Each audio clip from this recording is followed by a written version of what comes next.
Hello guys, good morning. As a full-time mom and as a breastfeeding mom, for today's video guys ay may trabaho, may gagawin na naman ako guys. Pero for now is magluto muna tayo ng ulam natin para may lakas tayo sa bakbakan natin mamaya. Char, bakbakan ha. So ayan guys, nagluto ako dito ng tortang talong. So ayan, nagtubak og tortang talong dito guys sa uling. So, patapos yan guys, lagyan ko siya ng itlog. Simpleng ulam lang for today's video guys. Para may lakas tayo magbakbakan sa mga trabaho natin mamaya. Para hindi tayo para hindi tayo mapagod. So, kailangan kumain muna tayo. Kumain ng madami para may lakas tayo mamaya sa trabaho natin. At ayan guys, nagtimpla din ako ng kape namin. Tapos may okra na nilaga at saka litos. So ayan guys. Tapos ayan, yung litos pinarisan ko sa guys, sa tortang talong. Tapos sausaw sa suka na yung tuba ng suka guys. Okay na kayo guys. Oy, sobrang sarap talaga guys.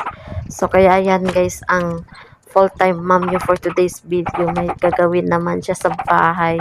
So, ayan, magbakbaka naman ako dito sa mga ok-ok na to, sa mga dumi dito. So, ayan. At saka, nung isang araw, guys, ay nagbili ako ng floor mat para sa, para sa table sa dirty table namin dito. So, kaya, ayan, ngayon ko lang ilagay kasi, ayan, may free ako ngayon. Hindi masyado busy ang nanay nyo. So, ayan. So, napaisipan ko na gagawin ko to ngayon. So, wala dito yung partner ko, guys. Nasa papa niya. May trabaho sila doon. Tumulong doon na gumawa ng bahay ng baboy. So, kaya ayun, kami lang muna dito sa bahay. Pagkatapos yan, guys, ay kakain muna kami ng mga anak ko. So, ayan. Nalit kami gising dito, guys. 6:30 AM na. Tapos, ayan, syempre walang klase kaya nalit ng gising. So, nakapagpahinga ng mahabang oras. So, gusto ko sana ng mahabang oras, mga 8, pero hindi kaya kasi may anak tayong maliit. Gusto na siya na gigising na. Pagkatapos, ayan na guys, pagkatapos kong kumain mga guys ay, ayan, nagbakbakan na ako dito sa mga trabaho, sa mga gawain ko mga guys.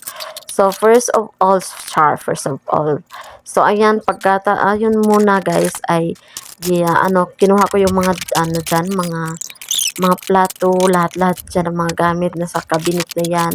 Para yung cabinet na yan guys ay, ko yan, liguan ko yan guys. Ayan, pasensya na kayo sa Tagalog ko. So, ayan guys, pagkatapos yan, liguan ko yung cabinet na yan guys. Kung sa tao na yan guys, na yan guys, may fungi na yan, kinagid-kagid na yan guys. Kasi na yan guys, isang tao na yan, walang hugasan. Kasi sa sobrang busy ko guys, tapos yung buntis pa ako, nanganak ako, wala na akong time magtrabaho pa dito. So ngayon guys ay naisipan ko na habang mag-change ako sa table mat namin is linisin ko muna lahat dito, pati yung lagyanan ng plato guys. So ayan guys, ko dito, hinugasan ko yung lagyanan ng plato guys. So oh my god guys, maraming mga ok-ok talaga sa loob. So kaya ayan yan yan, niliguan ko talaga siya ng sunrox guys para mapatay talaga yung mga para mapatay talaga yung mga germs dito yung nakadikit na dito. So kaya ayan guys, pagkatapos ko dyan guys, sobrang ganda tingnan guys, ang linis tingnan. So kaya ganyan ang mga happiness ng mga nanay, kailangan malinis sa loob ng bahay. Kasi pag hindi malinis ang loob ng bahay, naku po, yung isip namin na alboroto yan, sobrang masakit yung mga isip namin, parang mga kami yan, parang mga aso kami na nagugutom na char. So, ayan guys, nagbakbakan ako dito sa mga namin, sa lagyan ng plato namin guys. Lahat yan guys, sa mga gilid-gilid, sa mga sulok-sulok na yan guys. Sinuksok ko talaga yan guys, kasi sobrang dumi talaga guys. So, kaya ayan guys, may panahon ako ngayon, sabi ko dito, ibigay ko talaga yung oras ko dito muna para malinis talaga ito. Kasi importante ito guys, kasi para to sa mga plato natin, baso, or ano ba dyan, at iba pa.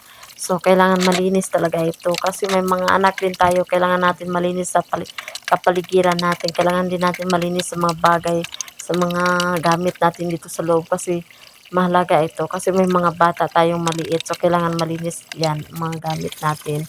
So kahit ano tayo guys, kahit pobre tayo, importante ay malinis na yung bahay natin. Yun lang importante guys. So at mahalaga guys ay hindi tayo magkasakit. Yun lang. Yun lang hiling na, yun lang ang hiling na natin mga nanay na malinis yung sa loob ng bahay kahit mahirap lang tayo. At saka syempre para hindi din para sa mga ano to ha, kung hindi para din sa atin, para din sa mga anak natin. So kaya yan guys, wag kang tamad-tamad dyan. So kung makita mo madumi na yung mga ano mo, gawin mo na. Huwag kang magmaritis dyan, magtrabaho ka na lang sa loob ng bahay mo, malaking tulong na yan kaysa magmaritis ka pa dyan. So ganito talaga ako guys, no, pag nakikita ko talaga yung sa loob na may dumi talaga, hindi ako magpakali guys, hindi talaga magpakali yung sarili ko guys, kung hindi gagawin ko talaga guys, kahit anong pagod ko talaga, ganyan ako guys. Hindi siguro sa ano guys, no. So ayan guys, oh nakita niyo talaga yung mga dumi na yun guys, yung mga pain ng ukok na yan guys. So kaya napaisip ko paano nakapasok yung ukok dito sa loob ng cabinet na to guys. So importante talaga yan, lalo na yung ukok guys. Sobrang dumi talaga yan. Kaya yan pinakahit ko talaga sa buhay ko yung mga cockroach na yan na pumapasok sa loob ng mga ano cabinet. So pinakahit ko talaga yan guys. So pangarap ko guys na magkaroon ng bagong lagyanan ng ano ng plato namin. Sa how many years na tong nilagyan na ng plato guys, hindi to sa amin guys, sa mother-in-law ko ito, pero hiniram namin guys. Yun nga, hinihintay ko talaga na makuha nila ito, so hindi, so wag naman sana kasi wala kaming lagyan na ng plato, char lang. So ayun guys, pagkatapos ito guys, sana soon makabili ako ng sariling ano lagyan na ng plato ko, yun ang maayos talaga na lagyan na ng plato, hindi makapasok yung mga dumi, yung mga ok-ok. Yun talaga ang gusto ko guys. So ayun guys, sobrang ano talaga guys, napapagod talaga ako ngayong araw na to guys. Hindi lang ito yung trabaho ko guys, madami pa. So ayan guys, pagtanggal ko dito sa floor mat ng lamisa guys, ayan yung lamisa guys, na ano na siya, yung dugmok na siya guys. Tapos may mga amigas dyan guys na ano yan, yung ano tawag yan sa ano yan sa Tagalog ang amigas. Uy, basta guys, may mga amigas dyan guys, nag na gumawa pa ng bahay dyan yung mga ano na yan, yung mga amigas na yan dyan guys. So kaya yan guys, nilinisan ko guys pati sa ilalim ng lamisa, tinanggal ko yung mga yung parang mga ano spider ano yan, yung basta ano yan, basta ano tawag yan, ay basta tinanggal ko dyan kasi dyan dumidikit yung mga ok-ok, may mga anak dyan, mga ok-ok ano dyan, tinanggal ko yan lahat. So bago ako naglagay ng bagong floor mat dito guys. So yan yun, yan yung nabili ko na floor mat guys. So dyan guys ay naghahanap ako ng gunting kasi mahaba pala tong floor mat na to. So kaya ayan, ginupitan ko para ilagay ko doon sa sala mamaya, sa table, sa sala, sa table, table sala. So ayun guys, so tama-tama din naman doon guys. So ayan, kasi ano to guys, yung bili ko is 3 meters, so kaya ayun pala, so 2 meters lang dito sa table, sa table, table na malaki, tapos 1 meters doon sa sala table. So ayan guys, pagkatapos ay inalsa ko na guys yung ano, inaalsa na yan, ano yan guys, ayun yun sa Tagalog, ay basta inaano ko na, kinuha ko na yung nilinisan ko na ano, na tawag to, yung linisan ko na ano, ay naku, bahala na kayo dyan, yung lagyanan ng ano, ng mga plato guys. So ayan, tapos na guys, so diba ang ganda tingnan guys, sobrang linis na guys. Yan talaga ang kasiyahan ng mga ano guys, mga mami, pag makikita yung mga bagay na malinis talaga. So pagkatapos ito guys ay binalik ko yung mga tinanggal ko dyan kana sa lamisa, no, kasi dyan namin nalagay. So yan, kaya nga guys, gusto kong pagkaroon ng divider na isa guys, kasi para safe yung ibang gamit ko dito, yung mga balunan o mga ano dyan, kasi gusto ko ma-safe talaga yun nasa loob talaga ng isang cabinet na hindi madaanan ng mga ok-ok kung ano ba diyan ay kasi kinakayat ko talaga yung ok-ok guys.